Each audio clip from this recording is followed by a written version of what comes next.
They scheduled it for 9:13 a.m., not 9:15, exactly 9:13.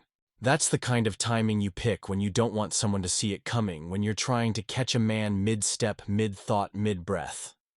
I recognized it immediately. I helped design that timing pattern 5 years ago. My name is Caleb Strickland. I'm 41. For the last 12 years, I was Director of Internal Governance at Lamarr Systems, a mid-size enterprise software firm that liked to pretend it had the soul of a startup and the structure of a Fortune 100. My job was building frameworks. Compliance audits, internal policy systems, severance templates, vesting logic if it had legal consequences and needed bullet points. I probably wrote it. And on a humid Thursday morning in March, I walked into Conference Room D to be terminated under a policy template I authored in 2019. Greg from HR was already sitting when I arrived. The smile he gave me was shallow corporate. Next to him was Jennifer Kwan, my skip-level VP of Ops. She didn't look up, just nodded in the direction of a chair that had already been pulled out. Another signal I'd helped standardize pre-positioning the exit seat to reduce confrontation time. It's supposed to feel smooth, professional. To me, it just looked like my own playbook being used in reverse. If you've ever been told it's just policy, stay. Greg opened a blue folder. Lamarr branding, thick stock paper. I'll keep this brief, he said, like we hadn't already rehearsed this line in 6 different HR strategy meetings over the years. He explained the restructuring. He used the words role redundancy and cross-functional realignment. He didn't use the words budget pressure or shareholder optics, but I could see them hiding behind his eyes. 12 years of designing the system, and I was being removed by it in 7 minutes. I glanced once at Jennifer. She still hadn't spoken. Just kept her eyes locked on a fixed point on the table like the grain of the wood might offer moral clarity. Greg handed me the separation packet. I didn't reach for it. He paused, then slid it across the table like a dealer folding on a bad hand. Your final paycheck, COBRA details, and standard severance terms are all inside. Please take a moment to review. I didn't. Not there. Instead, I looked at the header of the document. Template V4.2. Internal use only. Last updated by C. Strickland. I almost laughed. Almost. On page 1, in small print near the bottom, was the phrase, "This offer reflects current company policy and may not be modified." They were using my language against me, verbatim. But policy, real policy, isn't static. It lives in layers. Primary agreements, supplemental clauses, revision trails. What they handed me was a surface, and I'd always been better with what's underneath. I signed nothing, said less. Greg walked me to the elevator like I was a departing guest. Jennifer stayed behind. Her role apparently ended with silence. We passed by the wall of Plaque's employees who built Lamarr, a corporate shrine I helped create after the Series D round. My name was on one of them, second from the top. I didn't stop to look. What caught my eye instead was the folder in my hand. Not the one Greg gave me. Mine. The older one. Thick, creased, slightly torn at the spine, pulled hastily from a drawer before I walked into the room. Inside, my original employment agreement, dated February 6, 2012, initialed by Lamarr's first CEO back when the company still had fewer than 50 people and no HR department at all. For some reason, I took it with me that morning. 12 years of building safeguards for other people. And now I was walking out with the only document that hadn't been rewritten. I didn't know why that felt important. Not yet, but I was about to find out. The walk home felt shorter than usual. Maybe because I didn't stop, didn't think, didn't need to. I knew what was in the packet Greg gave me, because I wrote it. But what I didn't know, what no one in that room seemed to even consider, was whether the original contract they based it all on had been updated or simply forgotten. The folder in my hand held the answer. My apartment is quiet. No framed quotes, no desk toys. Just a table, a lamp, and a flat file cabinet where I keep the kind of documents other people throw away. I cleared space on the table and opened the folder. 12 pages, standard at the time. Page 1, position, title, reporting structure. Director of Internal Governance reporting to the CFO. Signed and countersigned. Initials intact. Paper slightly yellowed but legible. Page 2, base salary bonus eligibility, obsolete. Page 3, PTO accrual holiday calendar sick leave, all replaced over the years. Page 4, non-compete clause, still valid. The language hadn't changed much, just polished over time. Page 5, dispute resolution forced arbitration, expected. Page 6, I paused. Clause 14b, I remember drafting it, but not for myself. It was part of a broader push for equity transparency back in the early days, when Lamarr still believed in retention over cost-cutting.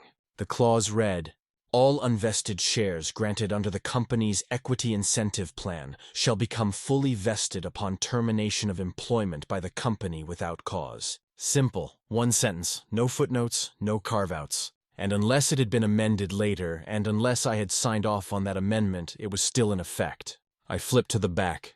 There were no addenda, no red lines, no signatures after the original. If this contract had been superseded, I hadn't been notified. And legally, that meant it was still binding.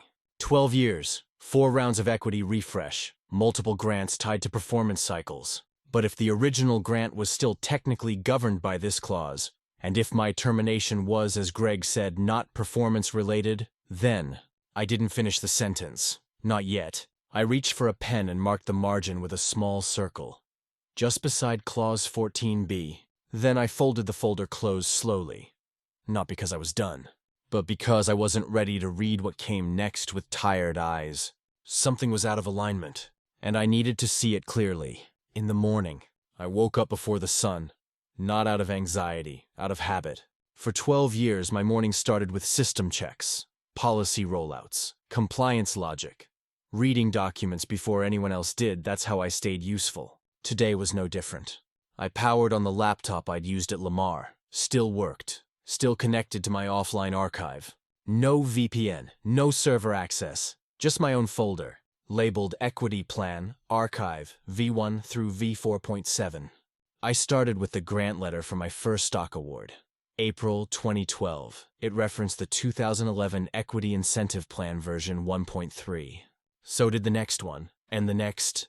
Even the refresh grants from 2019 and 2021 issued after leadership changes still pointed back to the same parent plan. It wasn't just company laziness. It was structural. We'd never transitioned to a new incentive framework. Too complicated. Too many approvals. Too much legal overhead. Easier to just update the vesting schedule and keep the foundation the same. Which meant Clause 14b wasn't just in my original contract. It governed every grant I ever received. I opened the PDF version of the Plan V1.3, searched the term vesting.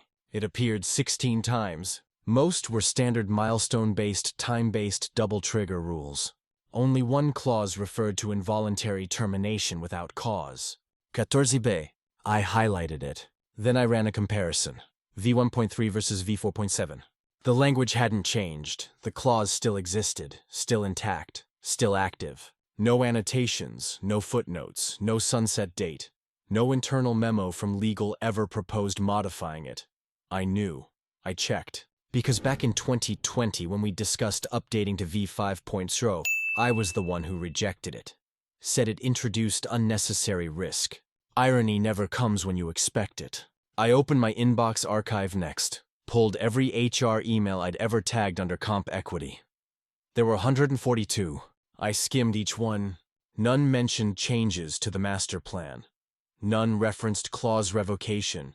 None included even a hint that Clause 14b was ever suspended. That meant legally it still applied. I stared at the screen for a long time. Then I opened a text document, typed 5 words. Terminated without cause. Clause active. I deleted it. Typed it again. Then added a line. Trigger event. Automatic full vesting. My memory jogged. That line Greg said in the room. Soft voice, rehearsed tone. This isn't personal, Caleb. It's just policy. He didn't say performance.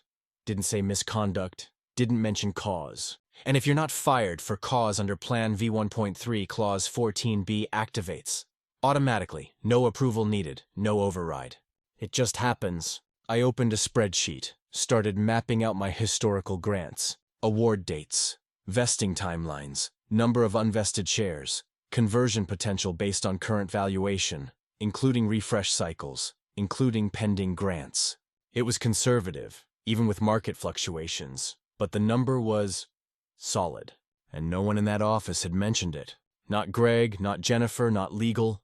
They assumed the template told the whole story. But templates don't override signed contracts. I closed the laptop. Clause 14b wasn't a threat. It wasn't even hidden. It was right there, page 6, like it always had been. The only question now was whether I wanted them to realize their mistake on their own, or whether I wanted to underline it for them. I waited until the apartment was silent.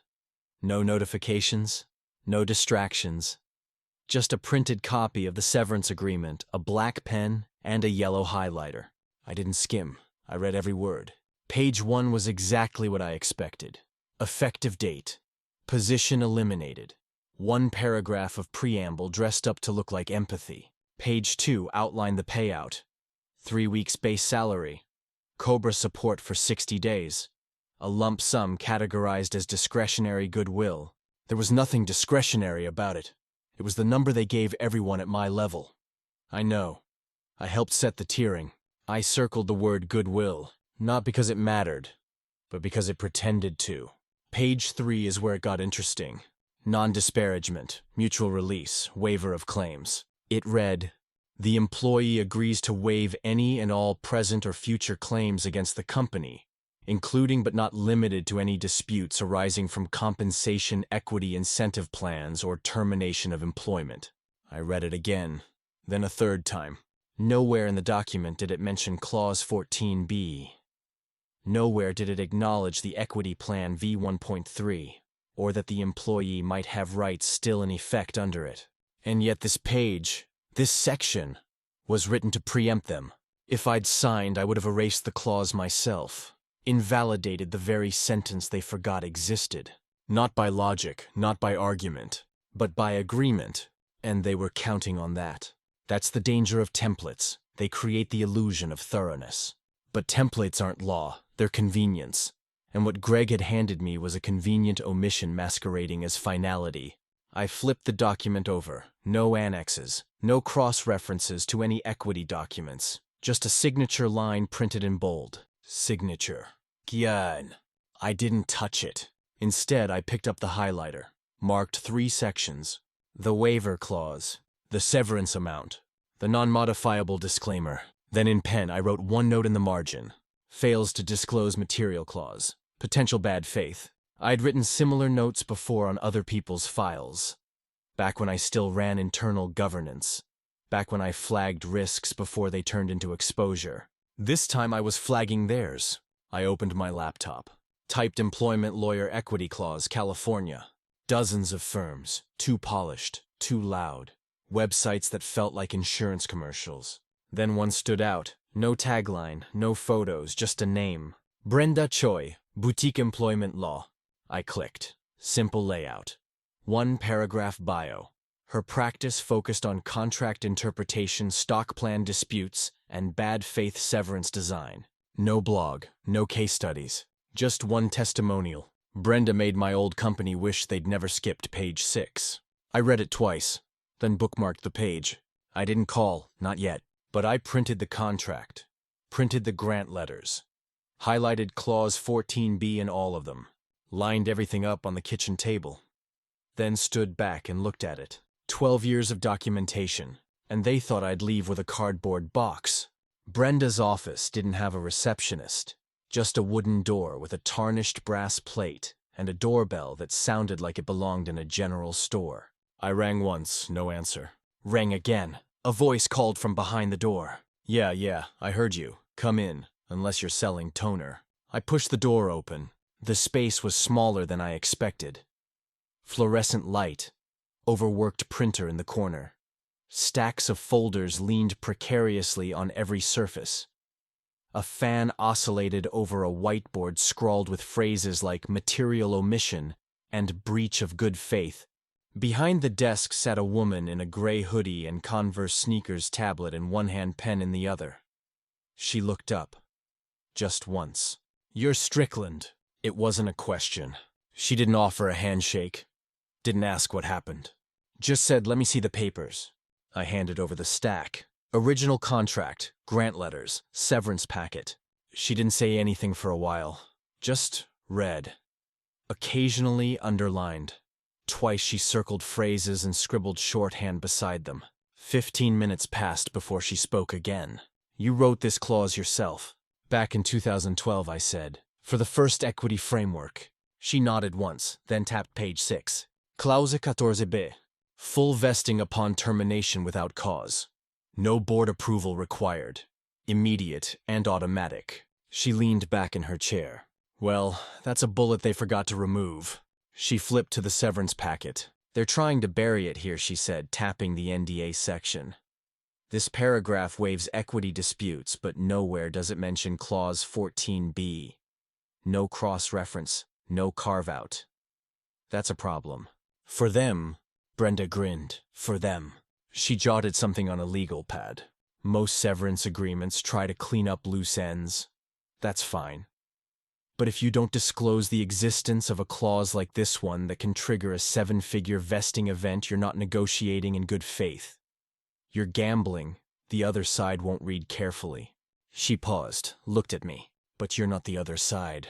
You're the one who wrote the rules." She stood, walked over to the printer, fed in the original contract. It whirred to life. "I'm assuming you haven't signed anything." "Not a line." "Good, because if you had, they'd own the silence. Now we own the leverage." She stapled the copy, flipped back to page 6, and tapped it with her pen. "This isn't ambiguous. It's clean. It's enforceable. And it's expensive."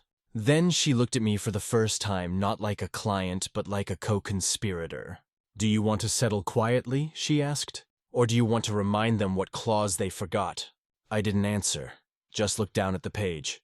Clause 14b, 12-point font.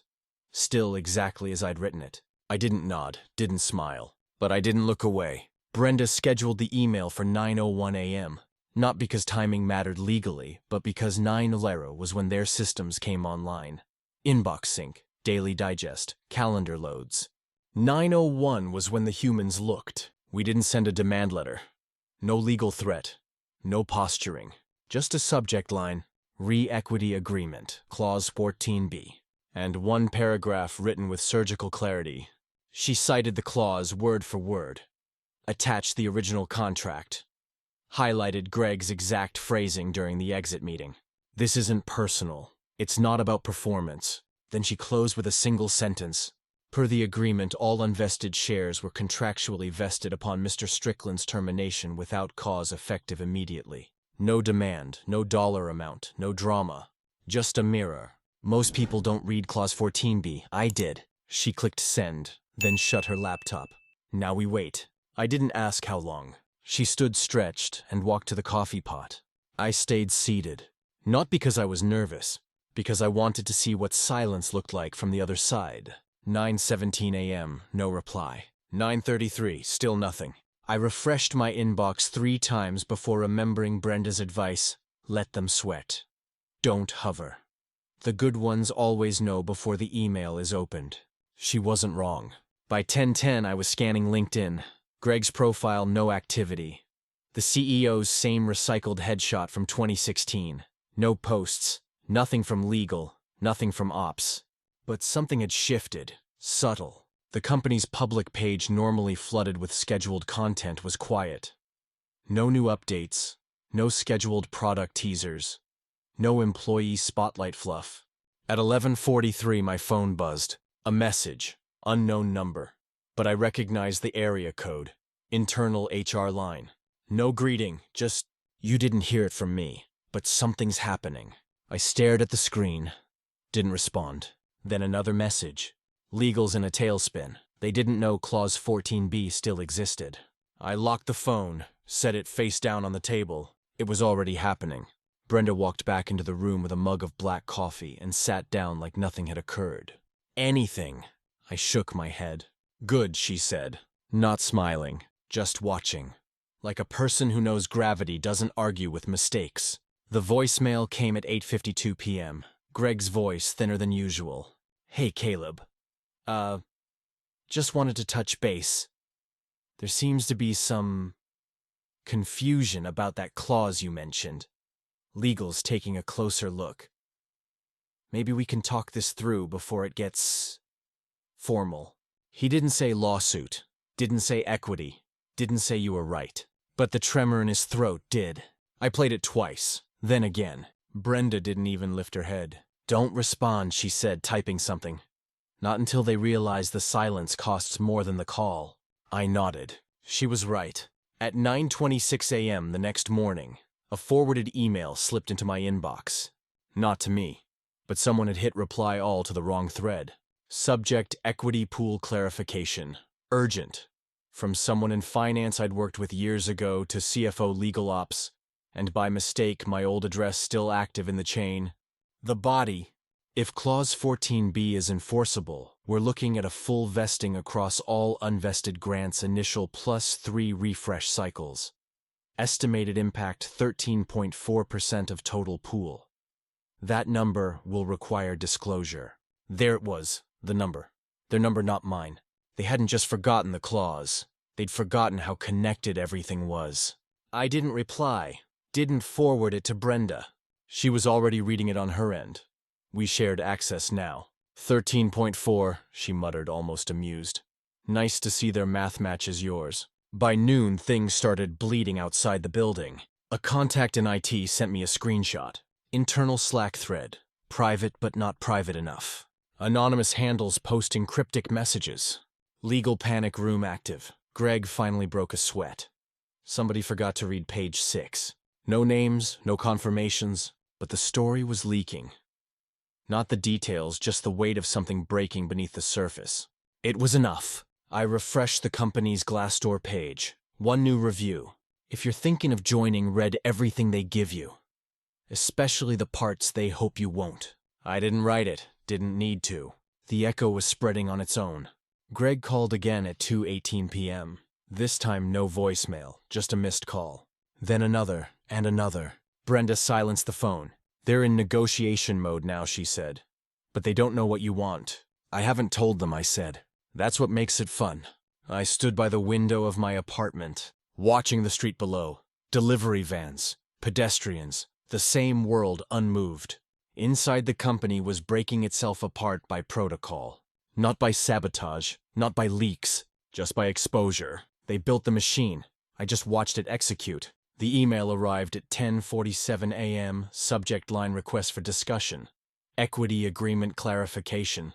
No names in the subject. No references to Clause 14b. No mention of the word vesting. Just 4 paragraphs of professional uncertainty. It came from a director in executive operations. Someone I didn't know. Someone who wasn't there when I was terminated. That was strategic. The body opened with appreciation. They thanked me for bringing attention to a potential contractual inconsistency. They noted respect for my long-term contributions. And then came the pivot. We believe a constructive conversation would help clarify mutual understanding and ensure all parties feel heard during this period of organizational change. No mention of the clause. No acknowledgement of the Severance NDA. No admission that their own documents contradicted themselves. Just soft words, vague signals, and an implicit ask, please don't go public. Brenda read it twice. Didn't smile. Didn't speak for a full minute.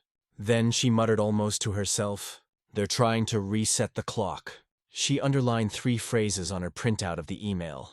Mutual understanding. Constructive conversation. Respectfully revisit key terms.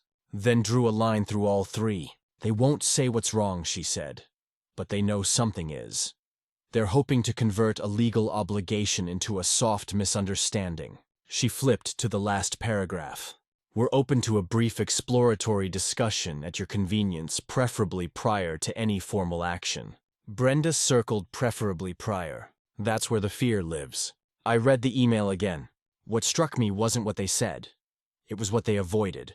They never used clause, equity, trigger, obligation, vested.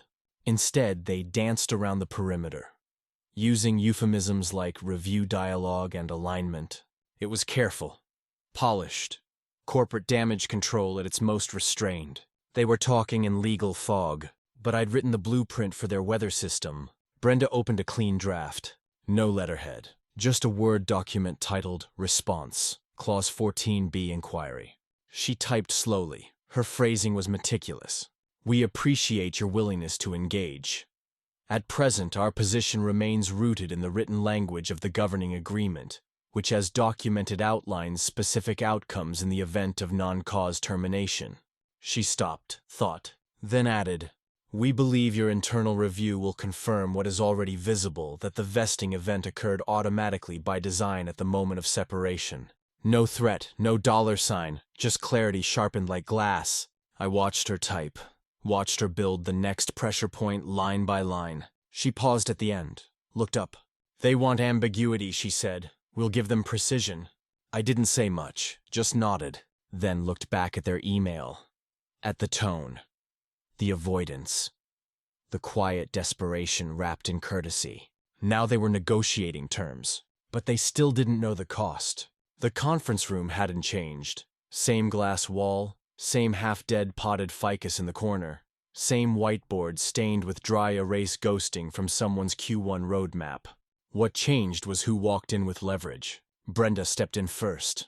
Navy blazer, no briefcase, just a thin folder tucked under her arm and a pen clipped to the front. I followed. No suit, no laptop. I didn't need notes to remember what I wrote. At the far end of the table sat Dan Force, the CEO. Next to him, a junior counsel with a legal pad already sweating in his palms. Greg from HR tried to smile. It looked more like an apology that came too late to matter. On the left, a man from finance I didn't recognize, probably there to run damage control with a calculator. Dan stood, gesture half-hearted. Caleb, Brenda, thanks for coming. We appreciate the chance to speak directly. Brenda nodded once, sat down, didn't speak. I sat beside her, same chair they used when they told me I was redundant. Dan opened with what sounded like empathy, talked about legacy, about how Lamarr valued contributions, about how contractual misunderstandings could sometimes arise from changes in structure, not intention. Brenda waited. He finally landed on the pitch. We're prepared to offer a one-time equity adjustment payment, full market equivalent of the shares as of termination plus a goodwill bonus. In exchange, of course, we'd ask for standard closure protections. NDA, no mention of the clause, no acknowledgement that the shares had already vested by right. Brenda didn't touch the offer sheet. She just looked at Greg. Do you remember the severance packet you handed my client? Greg blinked. Yes, of course. You used a template. He nodded, cautious. She continued, voice calm, almost curious. Did you compare that template to the language in his signed employment agreement? Greg hesitated. That would have been legal's job to cross-check. Brenda held up a single finger. Not to interrupt, but to pause. She turned to the legal rep. Did you? The junior counsel opened his mouth, closed it, looked at the CEO. Silence. She tapped the folder in front of her, then opened it slowly like revealing a case file. Inside the contract, page 6 already highlighted. Clause 14B, underlined, annotated. She slid it forward. I don't need to explain this again, she said. But I'll remind the room this isn't optional. This clause isn't negotiable. It's not contingent. It's not a favor. It's executional. She looked at finance. The shares vested, automatically, at termination. The moment you said the phrase, not performance-related, you activated this clause. Dan interjected. We're not contesting that, Brenda. But you're also not admitting it, she replied evenly. Because the second you do, your equity pool shrinks, your board has to be notified, and your quarterly numbers take a hit. I get it. She closed the folder. But what you want is silence. And you came to the wrong room for that. The finance guy leaned forward, whispered something into Dan's ear. Dan's jaw tensed. Greg looked down at the table. I could see his foot tapping under the desk. That was new. He used to be still, composed. Now he was running audit protocols in his head and coming up short. Brenda turned to him gently. You had it in writing, Greg. Just 5 words. But they landed like a dropped glass in a quiet house. I didn't say anything. Not the entire time. I didn't need to. They were scrambling to contain what had already triggered. I watched Dan close his notebook. No one reached for the offer sheet again. Not after that. I stood when Brenda did. No handshake, no threat, no performance. As we walked out, I glanced once at the whiteboard. Under the faded lines of last quarter's strategy, someone had written a phrase in red, barely legible now. Ownership is earned. No one had erased it. I didn't raise my voice. I didn't need to. The clause spoke louder than I ever could. The next offer didn't come from Greg. It came from executive legal. And this time, it wasn't wrapped in friendly phrases or corporate optimism. Subject line proposal, equity vesting reconciliation. Not clarification, not conversation, reconciliation. They were done pretending. Brenda read it first. She didn't speak while reading. Didn't underline anything. Just read. Slowly. Twice. Then she passed it across the table. The numbers were higher, significantly. 7 figures. No NDA. A clean payout framed as a liquidation of vested equity per employee agreement. They didn't use the word clause. Didn't type 14B. But every sentence bent around it. Brenda pointed to a paragraph halfway down. In recognition of contractual obligations related to prior equity instruments, the company is prepared to offer full value liquidation as of termination date. She tapped the phrase contractual obligations. That's the admission, she said. Buried but present. Then she circled the timestamp, sent 6:14 a.m. Lawyers don't send offers before sunrise unless something's burning. At 9:02 a.m. my phone rang. No unknown number, just a name. Den Fork. I let it ring once, twice, then answered. He didn't waste time. Caleb, look, this thing has escalated in a direction none of us wanted. You've made your point. Silence. We're doing what we can to correct what was missed. No one's denying your contributions. He paused again, waiting for me to say something. I didn't. He filled the gap. Legal is aligned now, but you know how governance works. Press, investors, shareholder questions. You dragging this out. Caleb, it doesn't help anyone, not even you. Another pause. If you're still angry, I get it. But let's keep this internal, quiet. I wrote that word down, internal. I didn't respond to anything he said, just one question. What version of the equity plan are you on now? He hesitated, then said quietly, still 1.3. I almost smiled.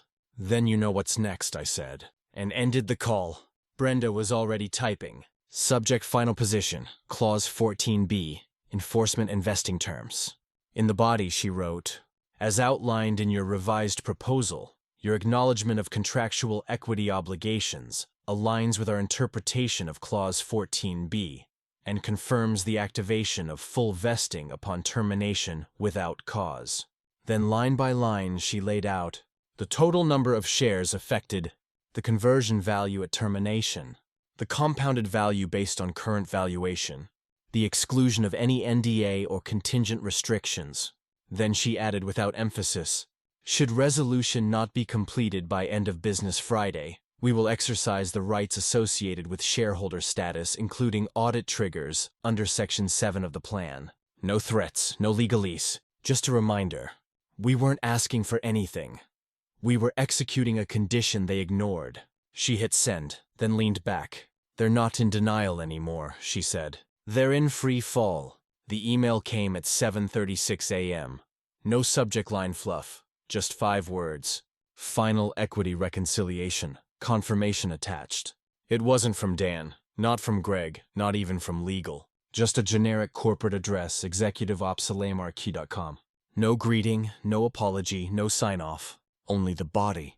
Per prior correspondence, the company has executed full payment in accordance with equity provisions outlined in your original agreement.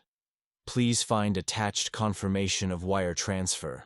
I opened the file. Wire confirmation amount 1243884, transfer ID 714LMEXQ, date time-stamped 6:41 a.m. No conditions, no strings, no footnote disclaimers. Just numbers, precise, surgical. Exactly what Brenda asked for. I scrolled back to the top of the email. No signature, no name. The kind of message that fulfills a legal obligation without allowing anyone to be tied to it personally. No initials, no title, no accountability, not even a thank you. Just exit complete. I walked over to the table where I'd first spread the documents 10 days ago. The original contract was still there.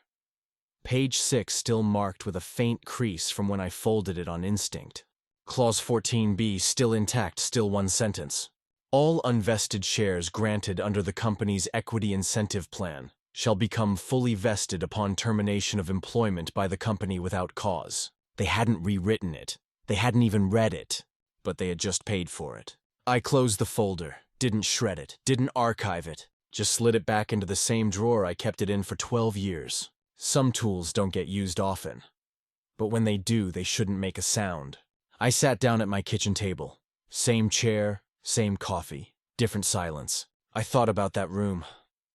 The one where they told me my role was no longer aligned with strategic direction. The one where Greg couldn't meet my eyes. Where my nameplate was already missing from the door. They thought that was the end of my value. What they didn't realize was value isn't measured at the door. It's embedded in the documents you don't expect anyone to remember.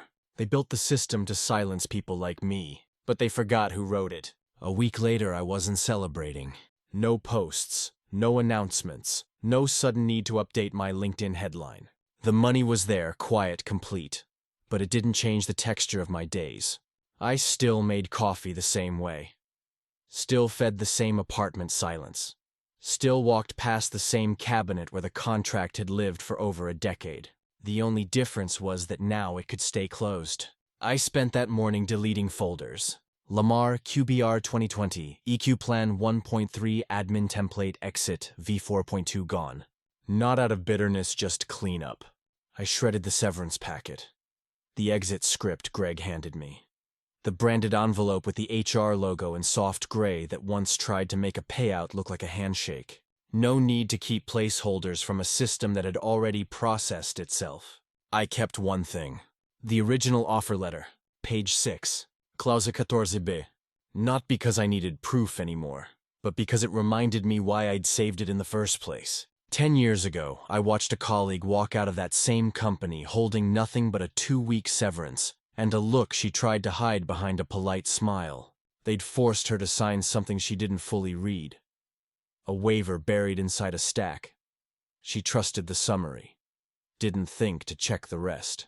When I saw what she'd given up, it sat in my chest like a dropped weight, so I started saving contracts. Not just mine. Any I touched. Any I helped write. Every version, every changelog, every revision marked as final that I knew would eventually be replaced by something more convenient. People think systems protect them. But systems only reflect the priorities of whoever's maintaining them. And people forget that silence when written into the terms can have more force than any confrontation. Brenda sent a short message the next day. No subject line. Just, they've submitted final board documentation. It's over. No flourish, no summary. Just status resolved. There was no need to respond, because it wasn't a win. Not in the sense people think. It was just a correction. A misalignment resolved by its own architecture. The truth is, I never had to raise my voice. I never had to demand anything. I wrote the clause, they forgot it. All I did was let it run. Before I shut down the laptop that night, I opened a clean document. Typed one line. Most people think revenge needs noise. But the cleanest kind is just correction. Then I closed it. No need to save. The correction had already been made. Subscribe if you think revenge doesn't need to be loud.